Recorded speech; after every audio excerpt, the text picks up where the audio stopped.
नमस्कार, सोनाली किचनमध्ये आपलं सर्वांचं मनापासून स्वागत आहे। तर आपण आज ह्या व्हिडिओमध्ये तयार करणार आहोत थंडगार घट्टमुट्ट सब्जा घातल्याने आणि विशेष म्हणजे चॉकलेट फ्लेवरची मँगो मस्तानी। हो, मँगो मस्तानी तयार करणार आहोत चॉकलेट घालून आणि चॉकलेट फ्लेवरचं आईस्क्रीम घालून, जरासं वेगळं आणि छान टेस्टी क्रीमीचं। तर मँगो मस्तानी तयार करण्यासाठी घेतला आहे एक आंबा, म्हणजे घरामध्ये जितके सदस्य आहेत तितक्या आंब्यांचा तुम्ही तो वापर करू शकता। एक आंब्यामध्ये 2 सदस्य मस्त असं मँगो मस्तानी पिऊ शकतात। तर असा गर काढून घ्यायचा सुरीच्या साहाय्यानं, पळीच्या साहाय्यानं किंवा मस्त असं गर काढून घ्यायचा, जारमध्ये घालायचा। एका आंब्याचा एवढा झाला आहे गर, त्यामध्ये घालायचं दूध, जे तापून थंड झालेलं दूध वापरायचं, साखर घालायची, गोड जितकं आवडतं तितकं तुम्ही तर गोडाचा वापर करू शकता। आणि ही मँगो मस्तानी थोडीशी आपण वेगळ्या पद्धतीने करणार आहोत। दरवेळेला नुसता आपण कोणत्या फ्लेवरची न बनवता ह्यामध्ये घालणार आहोत चॉकलेट फ्लेवरचं हे आता आईस्क्रीम घालणार आहोत, किंवा तुम्ही कोणत्याही तुमच्या आवडीचं तुम्ही ह्यामध्ये आईस्क्रीम वापरू शकता। व्हॅनिलिया क्रीम कुठल्याही मँगो फ्लेवरचं सुद्धा घालू शकता तुम्ही। मँगो मस्तानीचंच करत आहोत, मँगोचं अर्क वापरूनच हे मँगो मस्तानी तयार करत आहोत। आणि आपण तयार करतो चॉकलेट थोडासा जास्त फ्लेवर वापरून मँगो मस्तानी, आणि हे आहे चॉकलेट मस्त असताना मुलांना भयानक आवडलं बरं का।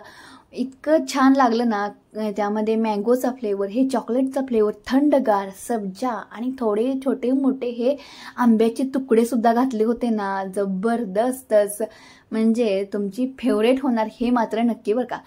तर ह्यामध्ये आपण आईस्क्रीम घालून चांगलं बर्फाचे तुकडे सुद्धा घातले आहेत थंड होण्यासाठी। आणि उन्हाळ्याचे दिवस चालू आहेत त्यामुळं थंड आणि तोंडाला छान असं चवीचं काहीतरी खावं वाटत असतं, पिऊ वाटत असतं, त्यासाठीच आज केलं आहे मँगो मस्तानी मी।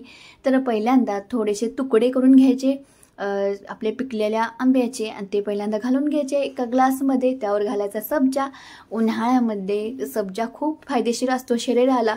तर त्यावर आपण मिक्सरमध्ये जार करून घेतलेली ही क्रीमी टाईप अशी ही मँगो मस्तानीची प्युरी ती घालून घ्यायची थंडगार। त्यामध्ये बर्फाचे तुकडे घातले आहेत, तर त्यावर वरती आणि थोडंसं गार्लिश करून घ्यायचं। तुमच्या आवडीनुसार तुम्ही हे गार्लिश करून घेऊ शकता। आणि थोडे ड्रायफ्रूट्स किंवा तुम्ही फळांचे तुकडे सुद्धा घालू शकता, कलिंगड, चिक्कू, ते सुद्धा तुम्ही ह्या मँगो मस्तानीमध्ये घालू शकता। अगदी वेगळं आहे, त्यावर सुद्धा आपण आंब्याचे तुकडे, ड्रायफ्रूट्स घातले आहेत, आणि मस्त असा हा मँगो मस्तानी चॉकलेट फ्लेवरचा तयार झाला आहे।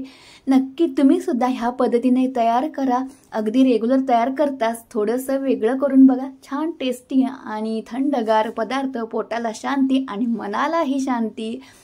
तर इथं झाले मँगो मस्तानी तयार, ड्रायफ्रूट सुद्धा घातले आहेत।